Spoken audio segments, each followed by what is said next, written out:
Anong recent gift mula sa kanyang fiancé na si Dominic Roque ang sobrang kinakiligan ng box office queen na si Bea Alonzo? Ay. A. Necklace. B. Neck fan. Yes. Siyempre, Ano? mainit ang panahon ngayon. Oh. Ano ba iniregalo? Dapat electric fan. Jason, Pero tag-ulan na, tag-ulan na. noong niregalo niya, mainit nun, kaya neck fan. Ah, neck fan. Yan Neck yung parang di baterya Di na baterya? sinasabi sa leeg na umiikot dito. Yes. Alam tapos- namin yun, Kuya Oh, Kim. tapos may, Kuya Kim, maganda pa dito, Wi-Fi siya. Tsaka Wi-Fi. Bluetooth. May Pwede tunog, siya i-Bluetooth. may tunog. May tunog, may tunog. Ano Tsaka- tunog niya? Ayun. Ay, motor. Ay, Mang, parang Ganda ano pa yan? siya, ganda Kuya pa Jason, mali yung tunog mo. Paano yung tamang tunog? Papangit ang tunog. Baka sila agad yan. Para nag-LBM yung tunog. Yes. Mamang, ang sagot talaga dyan, necklace. Tama ka, Naalala Rabia. nyo, nag-trending na kamukha ni Bea ang lola ni Dominic. Yes. Kasi yung necklace ng lola yung binigay sa Tama, kanya. Rabia. May sentimental. Hindi, Diba? Oo. Ay, ito na. Nakasama ko, hindi, kasi nagkita kami ni Dominic last week lang. Ah. Kasama ko sa iba. Eh, ang galing naman, ang ganda ng regalo mo. Oo nga, ang mahal ng bili ko nga doon eh. Para kasi sa mahal kong tao din. Yun ang sinabi niya sa akin. Ay, di ba? Ito pa sinabi ni Dominic. Sinauli ko nga yung neck fan kasi nga umiikot din si Bea pag sinusuot gumagano. Kaya sinauli. This paling hado yung neck fan. Sir Ricky, necklace or neck fan? Medyo hirap ako dyan. Yeah. Kasi pareho kong nakita yan sa taping. Ayun. Pag nagte-taping, palagi siyang may fan, neck fan, ganyan. Tapos, pag tanggal yung neck fan, may necklace din siya. Yes. So, ngayon, gagamitin ko na lang dito yung puso ko. Kasi romantiko rin ako. So, mas mapupunta ako sa neck ko. Tama, Neck. direct. Yes. Okay. Very good. Kayo- Necklace daw po. Yes. Abog or sabog in 5, 4, 3, 2, 1.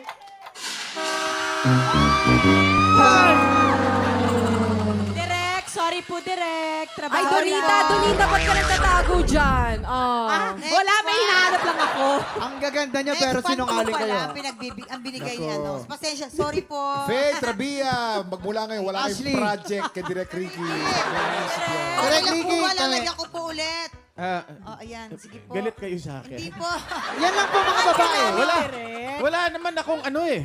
Hindi, direct kasi. Konti lang po nilagay ko, promise. Parang yung ano lang, nung elementary ako, Oo. nasa pad paper na nakatupi. Nek, eto na natin ating huling sang tanong. Sabo! Sa isang interview ay sinabi ng kapuso actress na si Andrea Torres na kung magkakaroon siya ng superpower, gusto niyang maging invisible. Bakit gustong maging invisible ni Andrea? Para makapag-travel around the world nang walang visa. Or B, para makapagtago sa mga taong ayaw niyang makita. Ay, Ay. mamang. Ay. Opo, ayaw niya kasi, gusto niya kasi mag-travel nang hindi na kailangan Sinabi yan ng ni visa. Andrea? Yes, di ba nandito po siya last week, kasama po natin siya. Hindi niyo po alam, si Ate Andrea ay parang si Rabia, budgetarian. Oo. Bukod sa ayaw niya na mag-visa, gusto niya makatipid. Tipidity Oo queen. naman yan. Oo. Ang hirap kumuha kaya ng visa.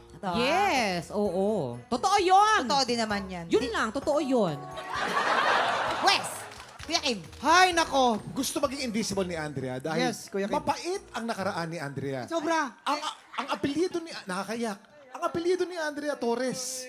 At ang mga Torres galing sa salitang Torre. Malaki. So, malaki siyang babae nung bata siya. Tinutukso siya palagi ng mga batang tao. Malaking babae, mga Tore.